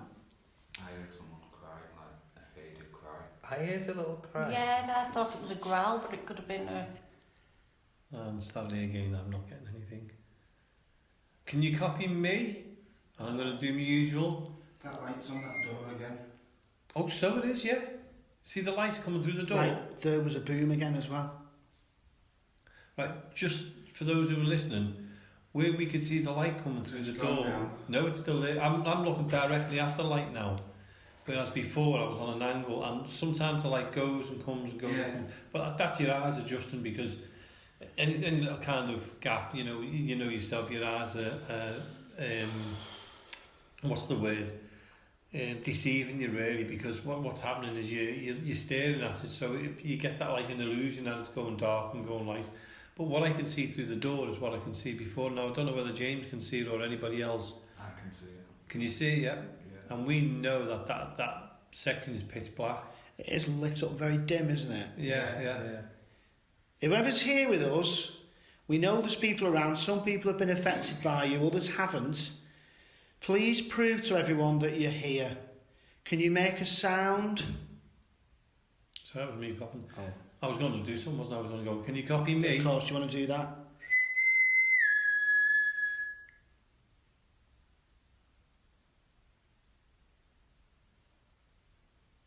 Jonathan?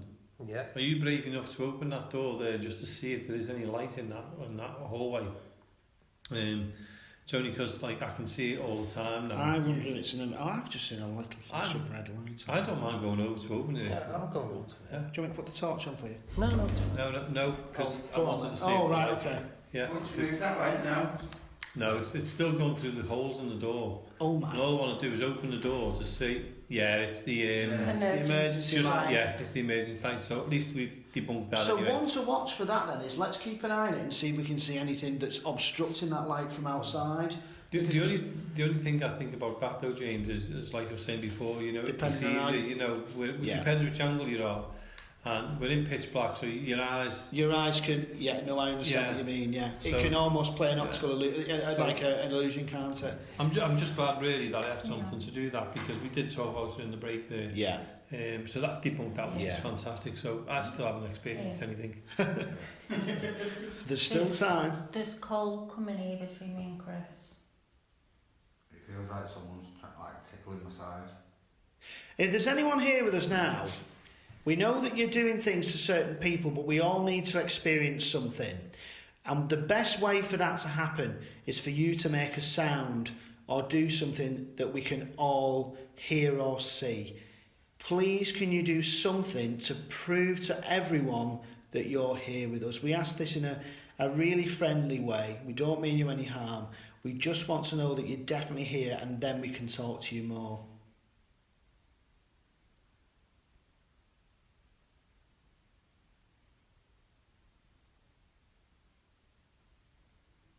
Please try.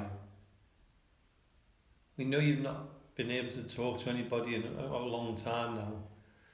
All we want you to do is to come forward and just talk to us. I'll introduce ourselves again. You've got James, you've got Jonathan, you've got Darren, Debbie, Chris, and myself, Jamie. Now, we've all been together a long time, and all I can say to you is you can trust each and every one of us. So don't be afraid of us. Just come forward. If you can do something to show us you're here, that would be great. If there's anything, you can try to let us know you're around, try it, please. Let us know you're here.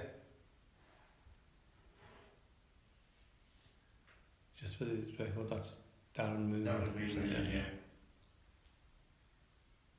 Can you copy me? I'm just going to tap. Can you copy me?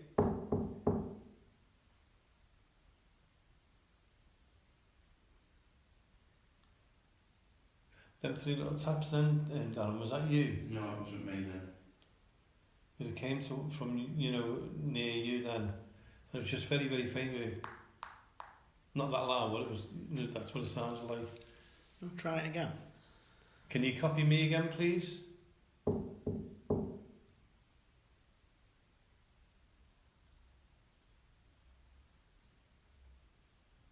I think are you moving on your chair slightly? I think it's Darren's. Darren's chair, because it's a tilt chair. It's just making a little noise. I think that's what it is. Yeah. I feel all right in here at the moment. I feel very, very calm in here. I feel as if the atmosphere is just relaxed. How's everyone else feeling? Yeah, all right. Okay, so it's very calm. If you just heard a noise then, folks, it's just a car outside. I wonder whether it's worth us... There's another room nearby here, and that particular room is known for being rather active. I've just seen a light. Actually, I'm going on about it being calm, and I've just seen a light go across over there in the corner.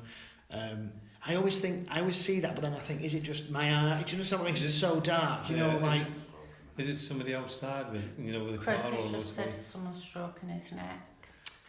James, yeah. How do you watch? Oh, sorry.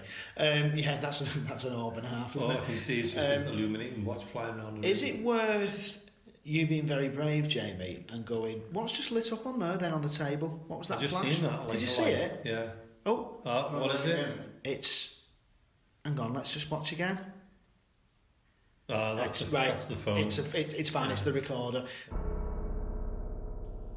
Right. Me and Jonathan have moved away from the other part of the building, and the rest of the team are up there. And we're in a little bit of a cellar, I'd say. It was about, 10 foot, 12 foot by the same. It's like a square one, it's dark. Yeah. Absolutely silent. But completely pitch black. And there's only us two here.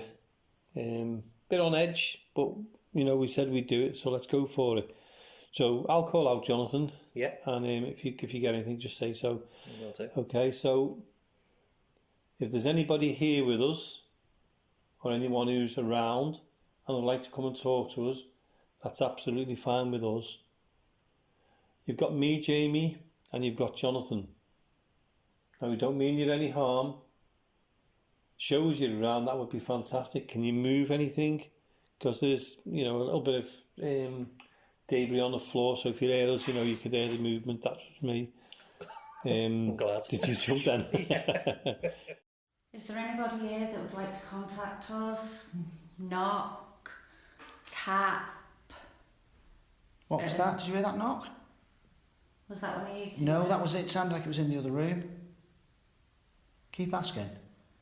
Anybody like to contact or tap on the table? Knock on the door, the walls.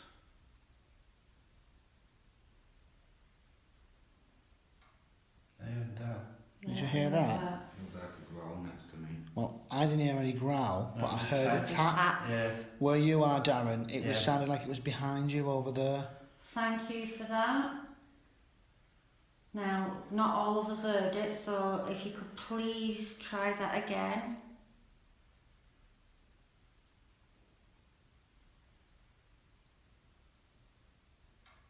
Yeah. Wow. Thank you. Did you hear it? Yeah. Yeah. Well, to me it sounded it was at the back of you two. Well, to me it sounded as if it was behind you. Yeah, as if they was tapping on the window. I don't know whether it's my eyes adjusting, but they should be adjusted by now. But sometimes I see there's movement. Whether it's because I'm like looking from left to right, forward, and my eyes will keep adjusting all the time. But sometimes you know that corner of the eye thing where you think you've seen something. Yeah. Are you here? Is that you moving? Can you do something else for us? Please show us you're here.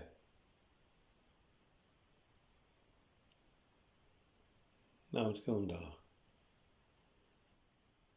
Thought you had something then, but I thought it was like, I don't know, like something being moved, but in the distance.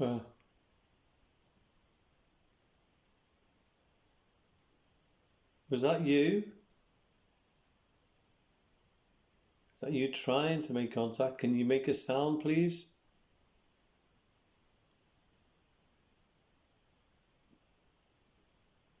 Please come closer.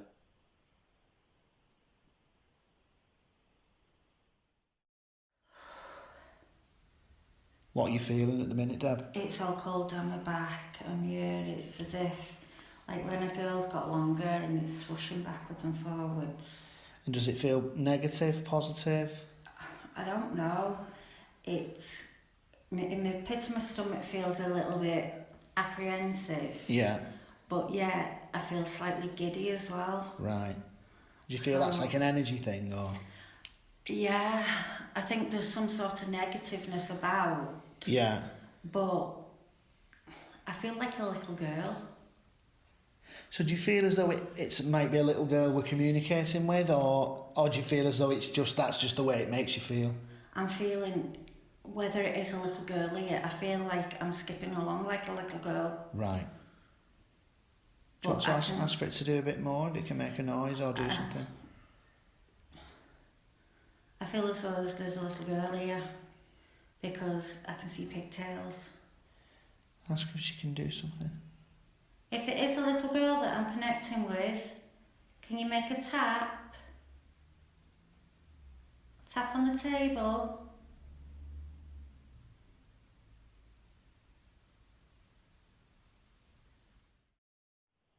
I'm sure I've just heard whispering. I might be wrong. If that was you, can you do it again, please? Can you talk to us? Walk around as if you want. Come and get to know us. Did you hear that? Yeah. I'm hoping the other picked that. Yeah, it's just a boom. Yeah. Can you do that again, please?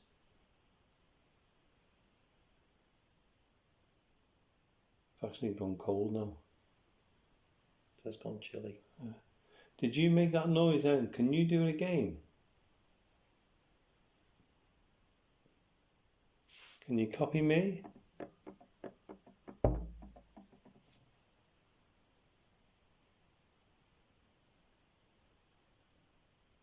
Again.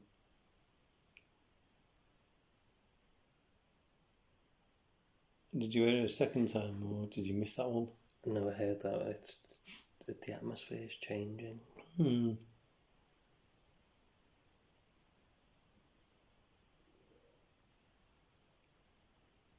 Is that you? Tap then? You've tapped twice. It's nice to hear, it's unbelievable. You've tapped twice, and we do really appreciate it, and we do thank you for that. Can you do something else? I know we're asking you to do things, and we appreciate everything you do for us, and we just want to know you're here. So, Jamie, that was our little mini investigation of the night. A little bit off the cuff, wasn't it? Yeah, it was. It was unexpected. You'd done that for us. But, I know, it was. It was. You know what? I mean, I think there wasn't that much happened. Certain members of the group felt things, and we saw some things. But it's always good fun just to get out and about and go and just do a little off the cuff invest, isn't it? Really, it was, and it was completely different because obviously it was a secret location, and we hadn't been there for a very long time. No, absolutely. To me, it was a very, very quiet night. Nothing much happened, as you know. That's how I felt. I know a couple of the people who were there felt things and that, but to me, it was just it was a nice, relaxed evening. But it's all about your own experiences, isn't it, with the paranormal? And it's somebody could say to you, if you've never seen a ghost before or you've never experienced anything, no matter what I say or you say, you're still never going to properly believe it until you see something with your own eyes that you can't explain. I'm a big. That's personally what I think. No, and that's the hardest thing about the paranormal is believing it, proving it's there, and it's getting more and more difficult. Sometimes it's you don't need to say I can't believe that's just happened, because when you've got a few witnesses, it's fantastic. Then when it happens, so the interesting thing is, I was going through the recording that we made at the Little Mini Invest, and there's a couple of points in it where you can hear us say that we've heard a tap or a noise, and going over that as we've been editing it, I have actually found some sounds in there. So what I'm going to do is I'm going to play them to you now, and I want you to have a listen to them. So the first one is Debbie and myself and Darren and Chris were in the upstairs room on the top floor of the building where we started off together, and we heard this sound, this tapping sound. So have a listen to this and tell me what you think.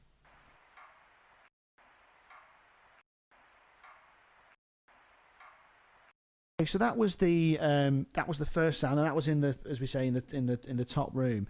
Now, to me, that at the time we said it sounded like coming from the corner. It actually sounds quite like somebody tapping on the glass to me. What do you think? Yeah, it did. It did sound what you just said then, like a little bit of a tap. Yeah. But not being in the room, I couldn't exactly say what it was. I don't know whether you had the glass on the table or not. Well, we didn't. Yeah. But to me, obviously, there's a window in the room, and it sounded like it was, and it's an internal window. Right. It sounded to me like it was a tap on the tap. But who knows? It couldn't be the building contracting. I don't know. But it's an interesting sound. Now, the next one is you and Jonathan went downstairs, and the building has a small cellar, and you was in there, and you did actually mention that you heard a noise, and on the audio recording we can hear that. So we're just going to play it a few times now. Have a listen, see what you think.